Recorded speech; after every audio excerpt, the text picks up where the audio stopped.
Dekorasi pernikahan itu tampak sangat meriah dengan kembang api yang menambah kesan meriahnya.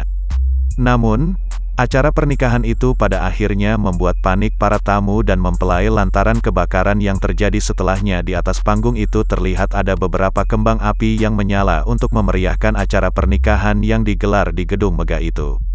Saat perekam video mulai menyorot kedua mempelai yang tengah berdansa, cahaya di dalam gedung itu mulai berubah menjadi oranye. Beberapa orang yang ada di sana pun berusaha untuk memadamkannya dengan menyiramkan air ke dekorasi yang menggantung.